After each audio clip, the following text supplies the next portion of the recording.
Hey everybody, welcome back to the channel, and in today's video I will be wrapping up the Hallmark 8 movie marathon for Thanksgiving with a film that probably I'm going to get some hate for because this film has been loved by everybody.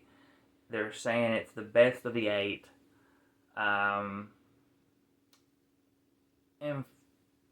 for me it wasn't, and that is A Biltmore Christmas.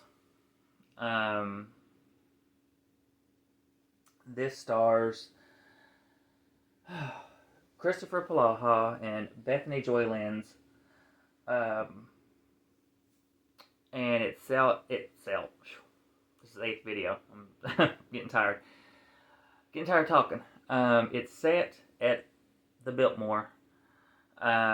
You have some cameos in here, some notable faces.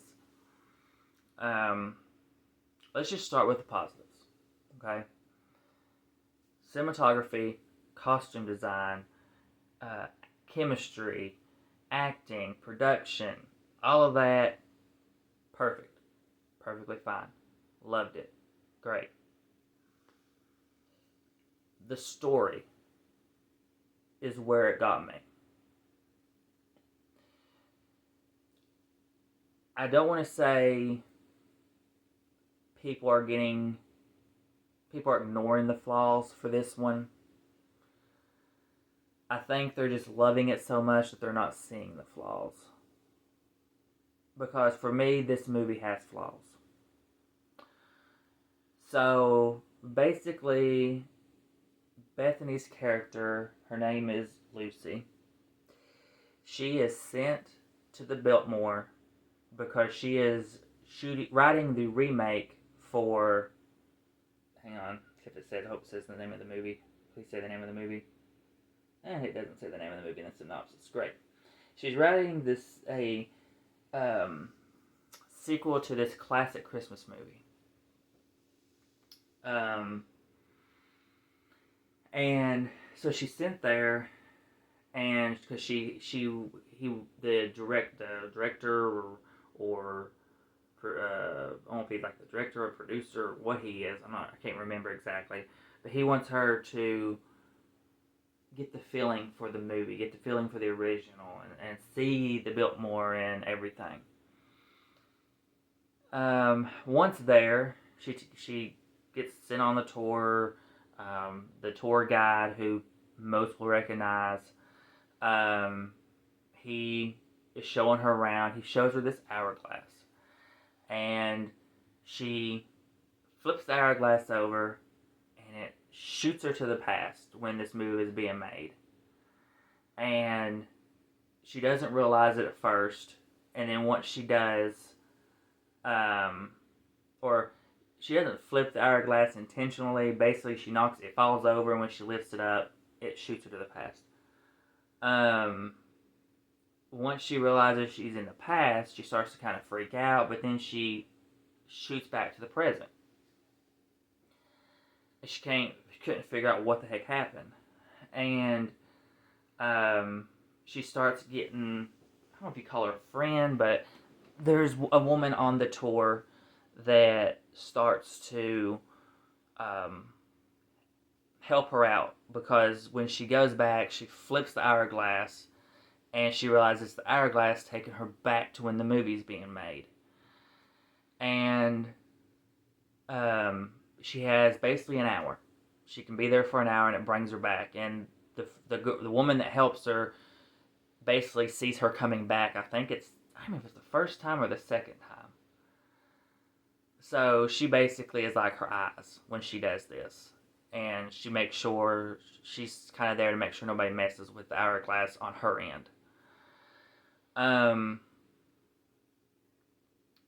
And everything's great. I mean, like I said, I told you all the positives. But for me, why was the hourglass sending her back in time? Why her? What was the point? It was brought out of storage,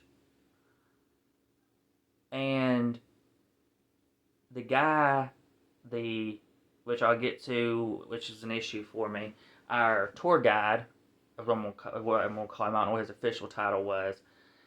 He didn't act like it was anything special. He just said he brought it out because he knew she was coming. He thought she'd like to see it because it was an actual prop on the movie, or it was actual used for the. It was actually at the Biltmore during the time. It wasn't a prop. I think he said. I think he said it was like original to Biltmore during that time of filming.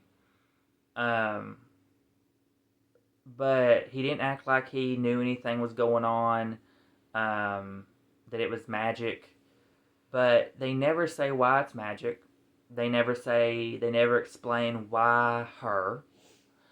Um, they don't give us enough when she's in the past. They don't give us enough in the present because we go back one time and we know that time's running out because they have to take the hourglass and send it to the Smithsonian. And um, on the night of the party, which is in like 24 hours or something like that. Maybe a little more. And that's it. We don't know if we're getting close to the party because time is different when she's in the past compared to the present. So we don't know how much time has passed. We don't know if we're almost at the party. We don't know if she's running out of time. Like, there's nothing building. There's no building to that drama for this story. And once she gets back, because we see it in the trailer, the preview, she ends up dropping it when she's in the past. It breaks, so the sand stops, and that's when the woman that's helping her is trying to keep him from taking it too soon because she can't let it leave because she ain't back yet. She's stuck there until it gets fixed.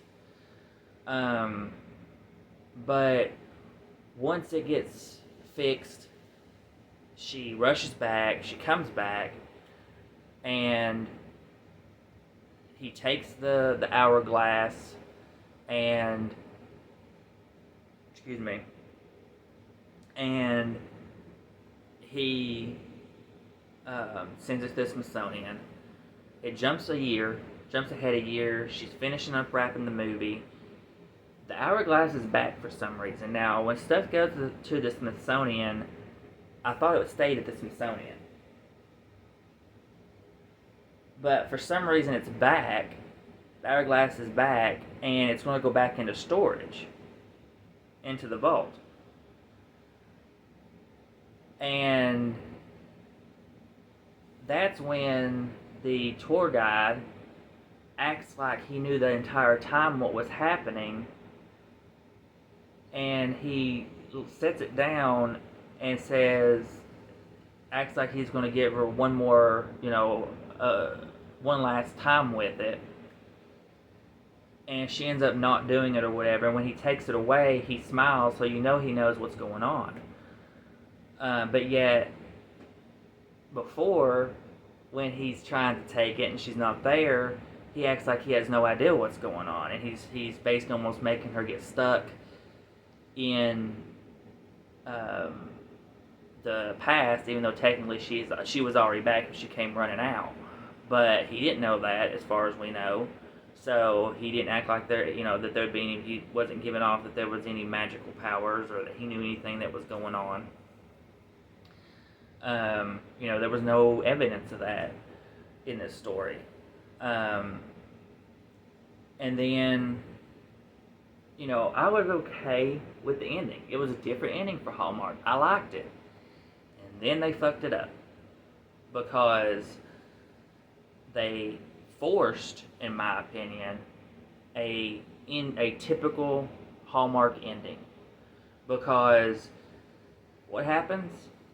All of a sudden, Jack appears in her time, and his death in the past was fake because he was coming to her, but yet he died before any of this happened. So I didn't get it. I don't know. Maybe I just don't understand time travel enough. But you had a different good ending to this movie when they separated and he had to stay back in his time and he passed away and all this. And then you forced, in my opinion, your stereotypical Hallmark ending and just screwed that all up. And I was like, no, you can't force, because he's Jack Houston. I believe that, I'm pretty sure, Jack Houston. Let me double check his name. Yeah. Wrong movie. Hang on. Oh, no, that's not. Oh, it's the wrong movie there for a second. Yeah, he's Jack Houston. He's a huge movie star. They're going to notice him. They're going to know who he is. He's not going to have aged since the 40s. How are you supposed to play that off? Are we just going to say, oh, this is his great-great-great-grandson that looks identical to him? I mean, what do you do in that situation? I don't understand. I didn't understand it. I didn't. I didn't understand why she had to go back in time. What was the point of her going back in time?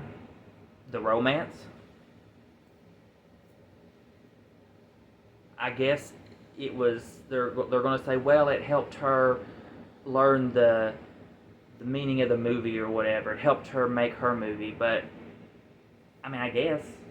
But why her? Why did the hourglass send her? Why was it magical for her? What, you know? These are the issues I had with the story. And I think people loved everything else so much that they didn't really care or they didn't notice these issues. For me, this was a 3 out of 5. You know, that's just my opinion on this. I think the movie is a beautiful movie with great chemistry and acting, some good cameos, great production, great costume, beautiful setting at the Biltmore, but it has story issues, and I can't ignore it. At least for me, it did. I'm making sure I've said everything I had issues with. I'm pretty sure that's everything. Well, you know, and here's one thing too, like, when they filmed the classic movie, she ended up being in that movie when she got back to the present, so it changed the movie to where she was actually in it, which I thought was interesting. It made it to where the guy she was working for that sent her there was having deja vu because he felt like he remembered her because she said a line that she said to him when she was in the past. So that stuff, time travel wise, made sense for me. But I don't know, just overall, it was a mixed film for me. And like I said, it's a 3 out of 5. Hope I don't get too much hate for that, but it is what it is. So that is everything. All 8 films I've now reviewed. Go back to the usual 3 or so film mark here until we get through the Christmas season. But yeah, so that is the Biltmore Christmas. Please come like and subscribe, hit the bell to be notified for our videos, and we will see you all in the next one.